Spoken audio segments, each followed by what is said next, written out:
96.3 FM, The Source.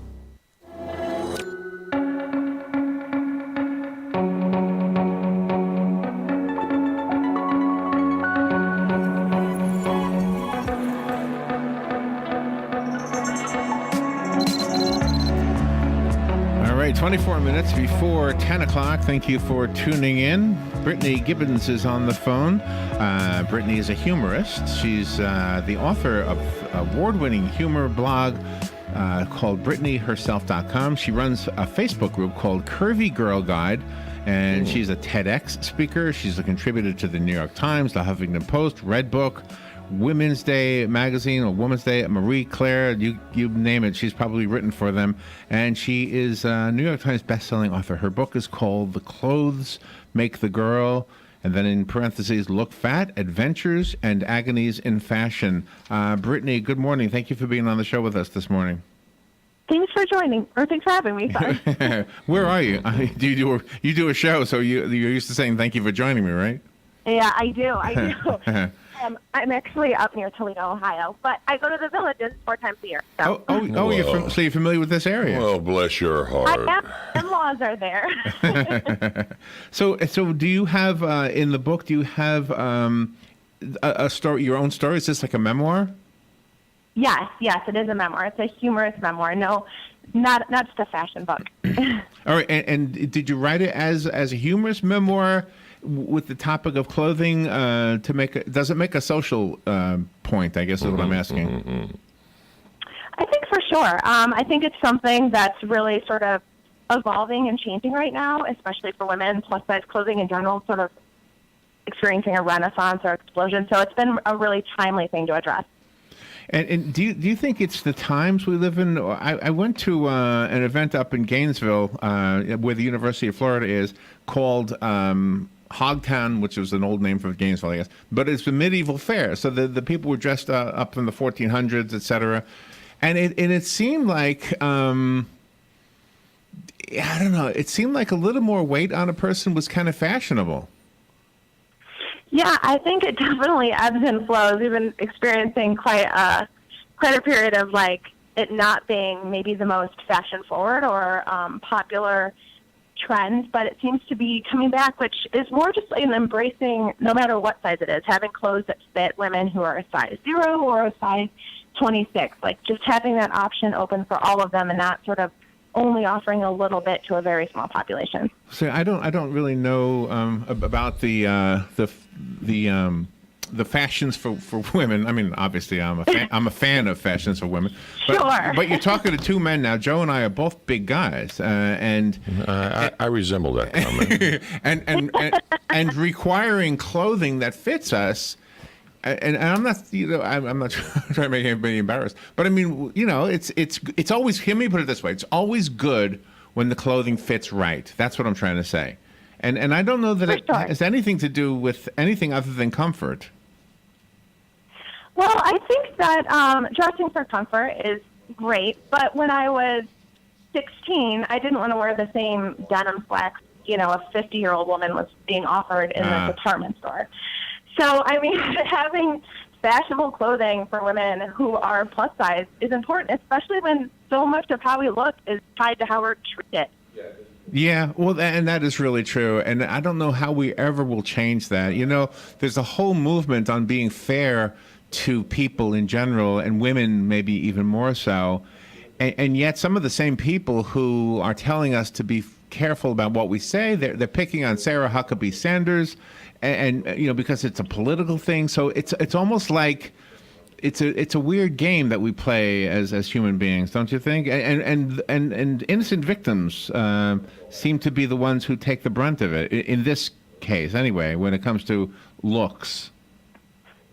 For sure. I think any time that we're attacking anybody for the way they look or how their body is shaped is low-hanging fruit. I think there's more important discussion to be having about either of those things. So it just sort of seems to distract from more important conversations. So why we're still putting so much weight into this and making it such a divisive issue is beyond me. I just want cute jeans.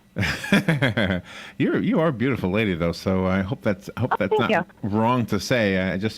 Joe just showed me a picture he found on the internet of you. You're on the internet. So tell me about the Curvy Girl Guide. Who are the who read the magazine? So it's actually an online community of women.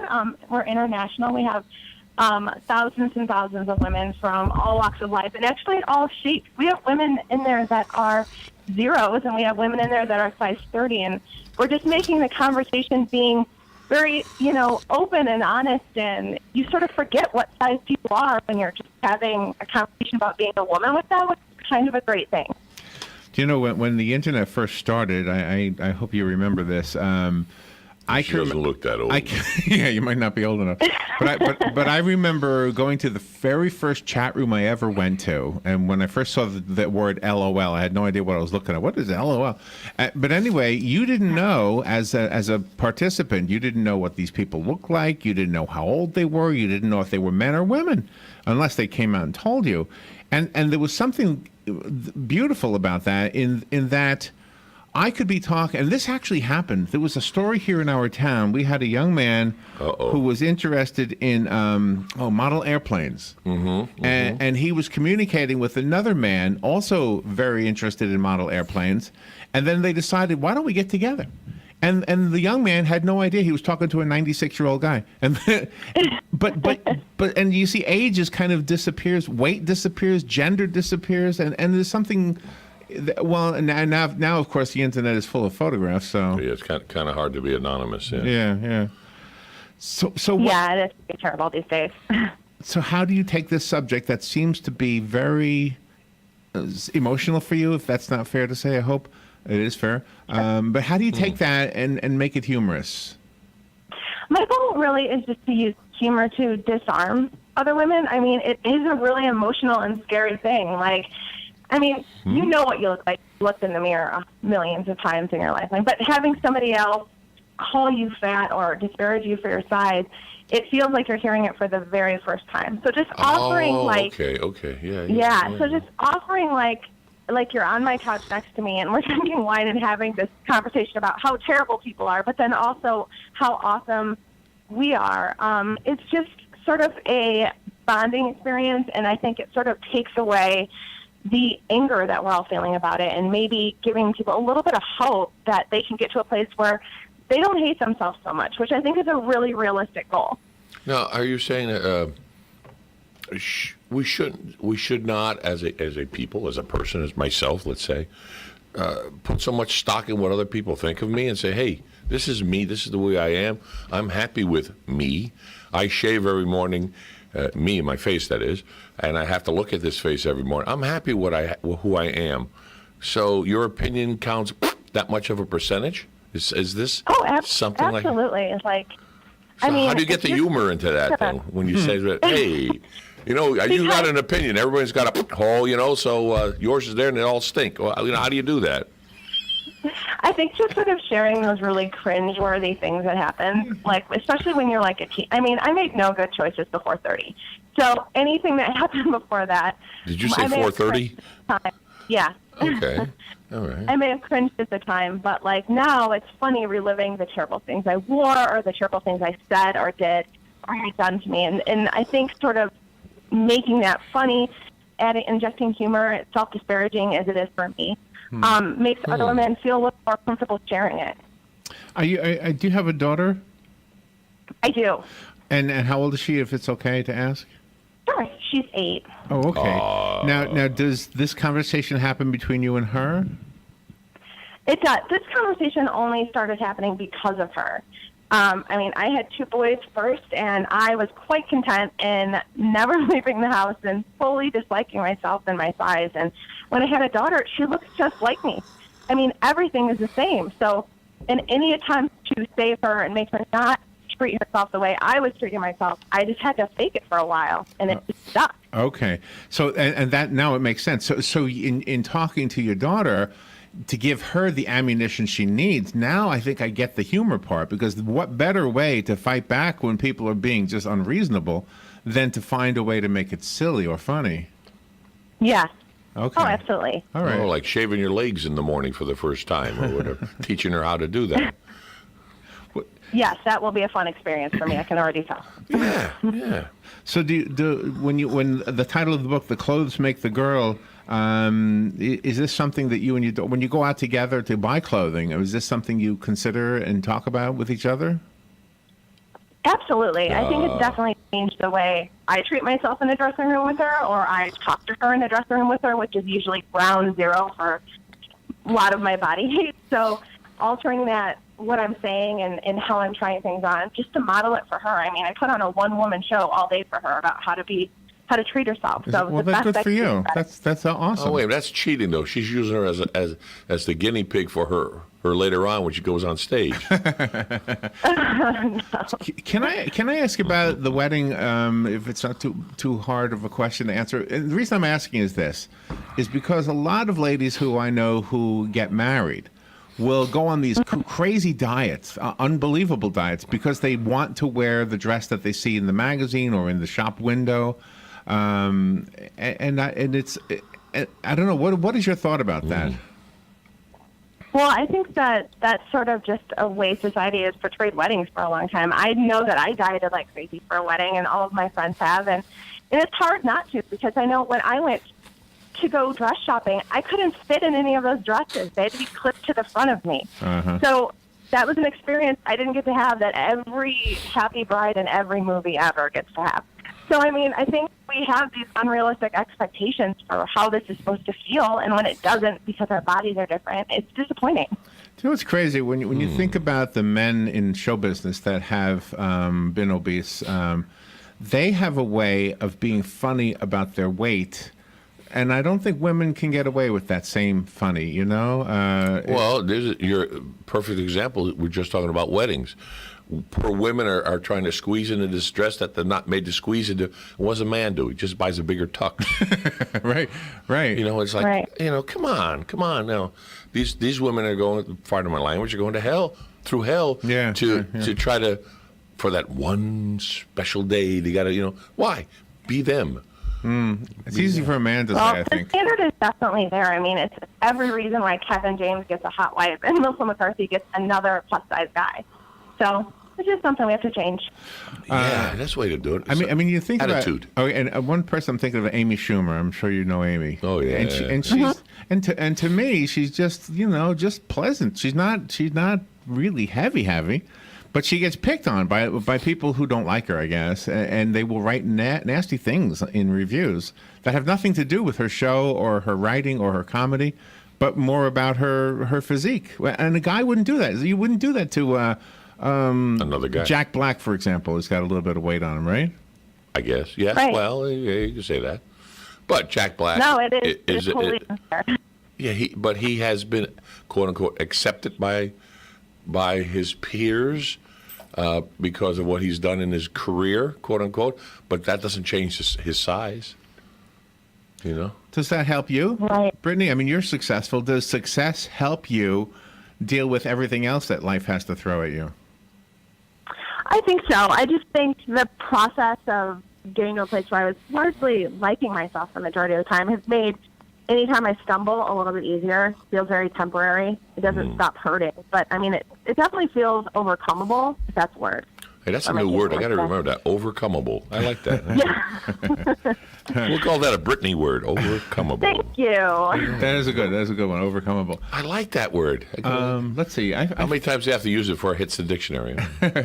You I only have 4 times. Say what? Oh, no.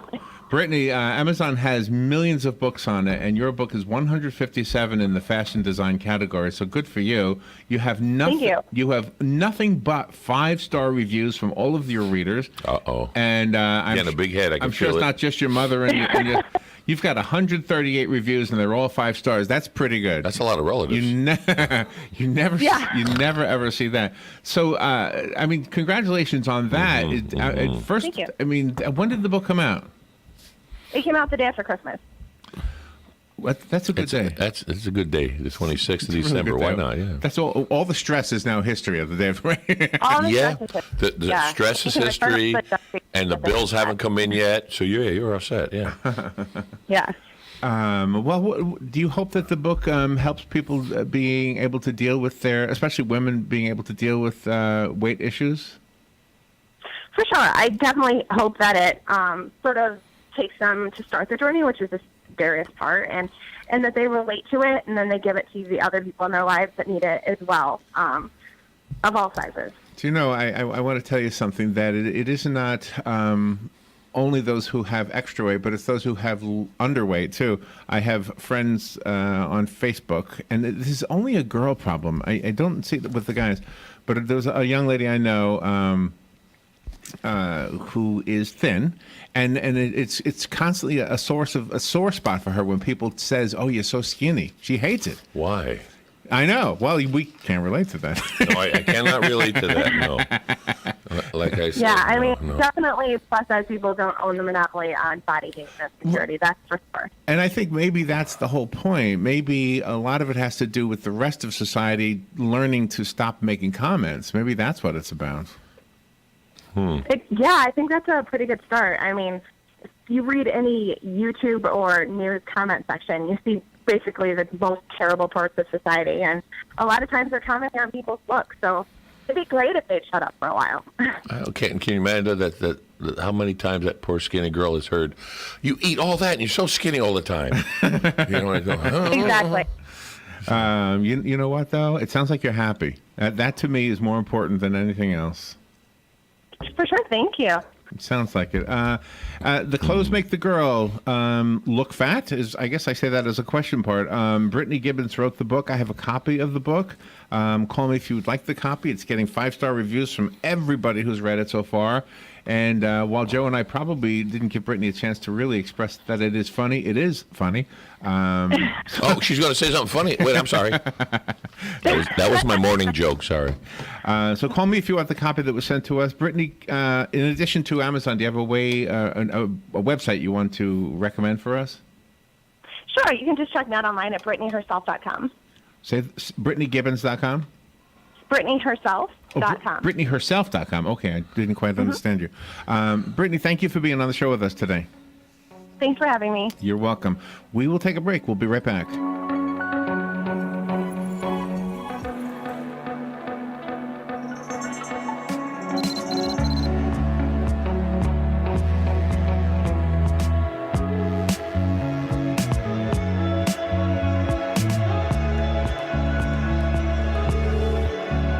It's time for the Dunellen Farm Days Antique Tractor and Equipment Show, February 9th and 10th, 6 miles west of Dunellen on State Road 40. Don't miss this fun family event. Entry is just $5 each or $15 for a carload up to 6 people. Children 12 and under are free. There will be craft and food vendors, live music, demonstrations, a petting zoo, children's activities, and more. Again, that's February 9th and 10th for the Dunellen Farm Days. For information, call 352-472-2703, 352-472-2703. Greetings, good citizens. Join me, Robin Hood, at the 32nd Annual Hogtown Medieval Fair, January 27th and 28th, and February 2nd, 3rd, and 4th at the Alachua County Fairgrounds. Join the colorful cast of characters on the streets of Hogtown, where you will find medieval merriment for the whole family. Cheer on jousting nights, watch a living chess match, or enjoy performances by gypsy dancers and magicians. Then wander through the marketplace where hundreds of artisans sell their medieval wares. Come one, come all to the Hogtown Medieval Fair, funded in part by Visit Gainesville, Alachua County.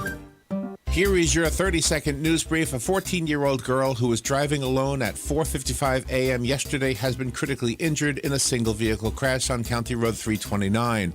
One person was shot during a home invasion in Dunellen yesterday. Activists called on the Florida legislature's Republican leaders to reconsider a proposed sanctuary cities crackdown. The founder of the Ocala Kidney Group, Dr. Thomas Fuller, has died at the age of 73, and SpaceX will send a communications satellite into orbit at 4:23 this afternoon from the Kennedy Space Center. And that is your news brief from The Source. Get it for less at the DIY Home Center outlet. Get top quality real wood cabinets the same or less than the big box stores are selling the cheap stuff. And that's not all. Drywall screws big box stores are $6.47 a pound. At DIY, only $4.99. Plus, DIY has the largest selection of mobile home parts and accessories anywhere. From carpet to doors, get the DIY supplies you need for less. The DIY Home Center outlet. We are your building material closeout store. 2191 Northwest 10th Street, just 2 miles east of I-75. What do I do now? After 911, don't worry, call Fakuri. Fakuri Medical and Chiropractic, treating auto injuries for over 32 years. Same-day appointments, immediate medical attention, all under one roof. Don't worry, call Fakuri. Go to bestinjurycare.com. All auto insurances are accepted. Available 24 hours a day, 7 days a week to take your call. Car accident? Don't worry, call Fakuri. bestinjurycare.com. Some helpful ways to keep your waistline in check on Super Bowl Sunday. That's coming up on This Land of Ours. Register today for the 2018 Georgia Organics Conference and Expo on February 16th through 17th in Augusta, Georgia. Conference attendees will connect with like-minded peers, tour farms, cultivate new skills, and discover 70 exhibit booths with innovative food and agriculture-related information. Georgia Organic members receive a 20% discount, while farmer members receive nearly 50% off.